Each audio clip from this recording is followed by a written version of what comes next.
أعوذ بالله من الشيطان الرجيم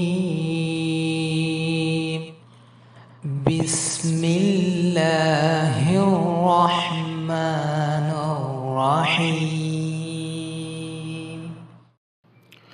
وإن خفتم ألا تقسطوا في اليتامى فانكحوا ما طاب لكم من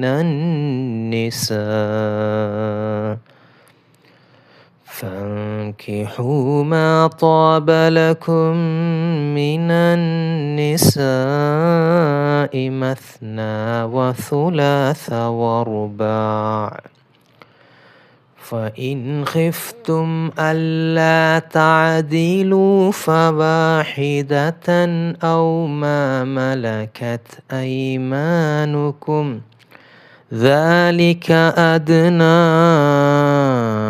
ألا تعولوا. அஸ்ஸலாமு அலைக்கும் வரஹ்மத்துல்லாஹி வபரகாத்துஹு. கேள்வி: ஹுசூர், ஒரு விஷயம் தொடர்பாக தங்களது மேலான வழிகாட்டுதலை நாங்கள் பணிவுடன் வேண்டுகிறோம். இஸ்லாத்தில் பலதார மனம் குறித்து நாங்கள் பேசும்போதெல்லாம் சில பெண்கள் ஒரு வாதத்தை முன்வைக்கின்றனர். ஹஜ்ரத் ஃபாத்திமா ரலியல்லாஹு அன்ஹா அவர்கள் உயிரோடு இருந்த காலத்தில் ஹஜ்ரத் அலி ரலியல்லாஹு அன்ஹா அவர்கள் மற்றொரு திருமணம் செய்து கொள்வதை ஹஜ்ரத் ஃபாத்திமா ரலியல்லாஹு அன்ஹா அவர்கள் அனுமதிக்கவில்லை. இதற்கு நமது நேசத்திற்குரிய முஹம்மது நபி ஸல்லல்லாஹு அலைஹி வஸல்லம் அவர்களும் ஆதரவாக இருந்தார்கள் என்று கூறுகின்றனர். தாங்களும் நபிகள் நாயகம் ஸல்லல்லாஹு அலைஹி வஸல்லம் அவர்களின் உம்மத்தை சார்ந்த மகள்கள் என்பதால் தங்களுடைய கணவன்மார்களும் தங்களது வாழ்நாளில் மற்றொரு திருமணம் செய்து கொள்ளக்கூடாது என்றும் தங்களது மரணத்திற்கு பிறகே அதை செய்ய வேண்டும் என்றும் அவர்கள் வாதிடுகின்றனர். ஹுசூர், இத்தகைய புரிதல் ஷரியத் சட்டப்படி சரியானது தானா? மேலும் இது குறித்த சரியான இஸ்லாமிய நிலைப்பாட்டை நாங்கள் அவர்களுக்கு எவ்வாறு விளக்க வேண்டும் என்பது குறித்தும் தயவுசெய்து எங்களுக்கு வழிகாட்டுங்கள். ஹுசூர் அவர்களின் பதில்: அஸ்ஸலாமு அலைக்கும் வரஹ்மத்துல்லாஹி வபரகாத்துஹு. உண்மையை தேடுவதில் நேர்மையான நோக்கத்தையும் அதை எடுத்துரைப்பதில் ஞானத்தையும் அல்லாஹ் நமக்கு வழங்கி அருள்வானாக.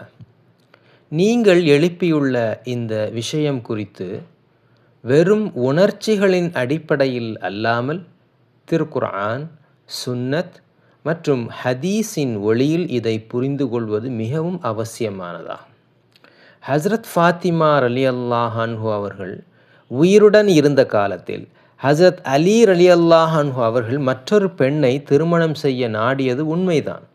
இந்த விஷயம் முஹம்மது நபி ஸல்லல்லாஹு அலைஹி வஸல்லம் அவர்களுக்கு தெரிந்தபோது அவர்கள் தனது அதிருப்தியை வெளிப்படுத்தினார்கள். ஃபாத்திமா என்னில் ஒரு பகுதியாவார், அவருக்கு எது வருத்தத்தை ஏற்படுத்துமோ அது எனக்கும் வருத்தத்தை ஏற்படுத்தும் என்று கூறினார்கள். இருப்பினும் நபி ஸல்லல்லாஹு அலைஹி வஸல்லம் அவர்கள் பலதார மணத்தை ஹராம், தடுக்கப்பட்டது என்று அறிவிக்கவில்லை. மாறாக அவர்களின் எதிர்ப்பு அந்த குறிப்பிட்ட திருமண வரனின் சூழலோடு தொடர்புடையதாகும். குறிப்பாக வரம் பார்க்கப்பட்ட அந்த பெண் இஸ்லாத்தின் பரம எதிரியான அபூஜஹலின் மகளாக இருந்தார். அல்லாஹ்வின் தூதர் ஸல்லல்லாஹு அலைஹி வஸல்லம் அவர்கள் குறிப்பிட்ட ஒரு இக்கட்டான சூழலில் தனது அன்பு மகளின் கண்ணியம், உணர்ச்சி பூர்வமான நலன் மற்றும் தனித்துவமான அந்தஸ்தை பாதுகாத்தார்கள். இந்த சம்பவத்தை அனைத்து முஸ்லீம் பெண்களுக்கும் பொதுவான ஒரு தடையாக எடுத்துக்கொள்ள முடியாது. பலதார மணம் என்பது திருக்குர்ஆனில் தெளிவாக அனுமதிக்கப்பட்டுள்ளது.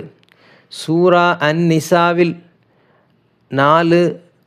4வது அத்தியாயம் 4வது வசனம் அல்லாஹ் கூறுவதாவது: ஓர் ஆண் 2, 3 அல்லது 4 பெண்களை திருமணம் செய்து கொள்ளலாம், ஆனால் அவர்களுக்கிடையே நீதியை நிலைநாட்ட வேண்டும் என்பது நிபந்தனையாகும்.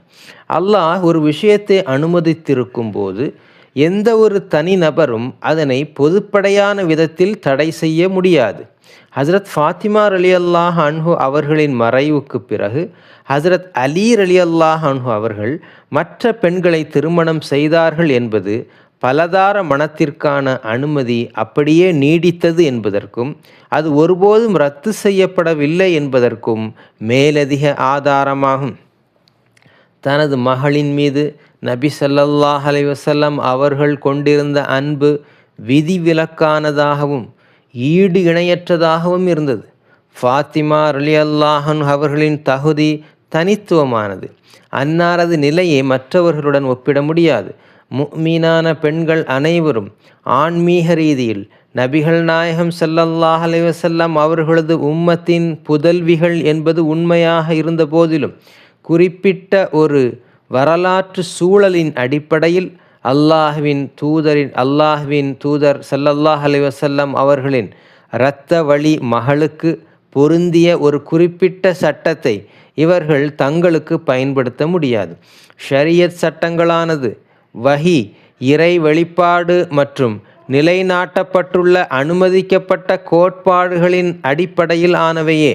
அவை தனிப்பட்ட உணர்ச்சிகரமான சம்பவங்களிலிருந்து எடுக்கப்படும் ஒப்பீடுகளின் அடிப்படையில் அமைந்தவை அல்ல. அதே சமயம் இஸ்லாம் பெண்களின் உணர்வுகளையும் புறக்கணித்து விடவில்லை. ஒரு கணவன் அல்லாஹுவுக்கு அஞ்ச வேண்டும், தேவையற்ற பாதிப்பையோ அநீதியையோ ஏற்படுத்துவதை தவிர்க்க வேண்டும். பலதார மனம் என்பது வெறுமனே ஓர் உரிமை என்பதல்ல, மாறாக அது கடினமான பழுவானதொரு பொறுப்பாகும். அவர்களுக்கு இடையே நீதி, பொருளாதார வசதி, உணர்ச்சி பூர்வமான சமநிலை, அதாவது அன்பு, கவனம் மற்றும் கவனிப்பு ஆகியவற்றில் பாகுபாடு காட்டாமல் இருக்க வேண்டிய மனப்பக்குவம் மற்றும் தக்வா ஆகியவை அத்தியாவசியமான நிபந்தனைகளாகும்.